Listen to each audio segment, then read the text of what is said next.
korupsi seorang videografer bernama Amsal Sitepu. Dia membuat video sebuah desa, tapi kena denda senilai 202 juta rupiah dan juga kena penjara.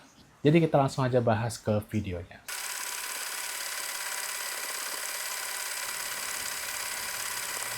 Jadi, Amsal waktu itu pernah bercerita mengenai ide pembuatan video profil tentang desa pada tahun 2019 di saat ekonomi kreatif itu lagi-laginya lumpuh karena lockdown.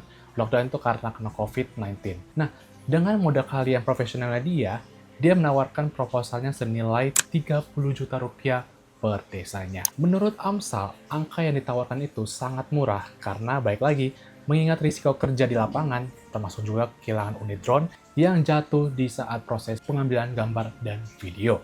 Singkatnya, proposal pengajuan pembuatan video profil desa itu disetujui beberapa pemerintah desa pada periode anggaran 2020 hingga 2022 menggunakan dana desa. Setidaknya ada 20 desa di tempat kecamatan yang sepakat, yakni 3 Binaga, 3 Darket, 3 Panan, dan Namenteran. Jadi ada 4. Sesuai pengajuan di proposal, biaya pembuatan video profil desa sekitar 30 juta per desa. Jadi satu desa itu harganya 30 juta per ambilan video.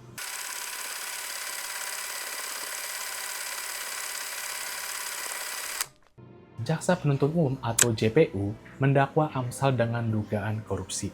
Nilai pengajuannya dalam proposal diduga digelembungkan alias markup. Mengacu hasil analisis auditor Inspektorat Kabupaten Karo, biaya pembuatan video profil desa seharusnya sekitar 24,1 juta per desa. Nah, kenapa bisa dikurangi? Jadi selisihnya itu yang dipersoalkan. Nah, dalam persidangannya jaksa menyebut nilai kerugian negara mencapai 202 juta rupiah. Lalu jaksa mendakwa Amsal dengan pasal 3JO, pasal 18 Undang-Undang Nomor 31 tahun 1999 tentang pemberantasan tindak pidana korupsi yang sebagaimana telah diubah dan ditambahkan dengan Undang-Undang Nomor 20 tahun tentang perubahan atas Undang-Undang Nomor 31 tahun 1999 tentang pemberantasan tindak pidana korupsi. Dan akhirnya Amsal dituntun 2 tahun penjara dengan denda 50 juta subsidi kurungan serta membayar uang pengganti sebesar 202 juta atas proyek video profil sejumlah desa. Namun, Amsal benar bercerita dalam proposal tersebut termuat rincian biaya ide senilai 2 juta dan biaya lain seperti cutting dan editing senilai 1 juta masing-masing. Namun, auditor Jaksa Penuntut Umum atau JPU menilai poin-poin itu seharusnya menjadi 0 rupiah. Wow! Di sini dikatakan ide itu dalam proposal 2 juta, editing 1 juta, cutting 1 juta, dubbing 1 juta, semuanya itu dianggap 0 oleh auditor maupun Jaksa Penuntut Umum dalam tuntunannya. Lalu ungkapkan Amsal, kalau memang harganya kemahalan, kenapa tidak ditolak saja? Tidak perlu saya bicarakan, dan itu di saat mengadu Komisi 3 DPR di hari Senin yang lalu.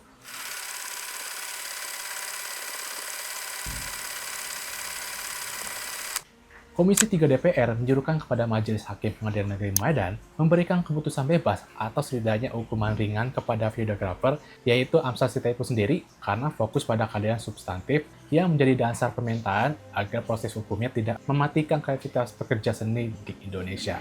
Nah, Habibur Rahman juga menjelaskan bahwa dalam kasus ini, penegak hukum seharusnya mengacu pada pasal 53 ayat 2 KUHP baru yang mengedepankan keadilan substantif. Ia juga menyoroti bahwa kerja kreatif seorang videografer mulai dari ide, konsep, editing, hingga dubbing tidak memiliki harga baku tertentu, sehingga tidak bisa dianggap sebagai penggelembungan atau tanda kurung markup.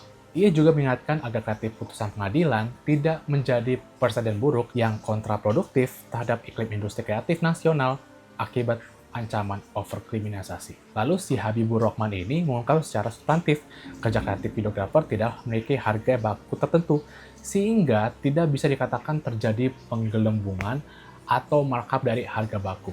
Kerja kreatif tidak bisa secara sepihak dihargai dari 0 rupiah.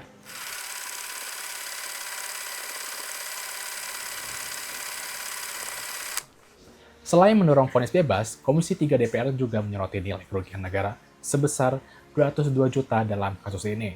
Menurutnya, tujuan penegakan hukum ini seharusnya lebih diarahkan kepada pemulihan kerugian negara dibandingkan dengan sekadar pemenuhan target pemenjaraan. Sebagai bentuk dukungan nyata, lembaga legislatif ini menyatakan kesiapannya untuk menjadi penjamin bagi si Amsal agar mendapatkan penangguhan penahanan. Lalu yang terakhir, Habibur Rahman mengungkap Komisi 3 DPR mengajukan agar saudara Amsal Kristi Sitepu ini diberikan penangguhan penahanan dengan Komisi 3 DPR sebagai penjamin.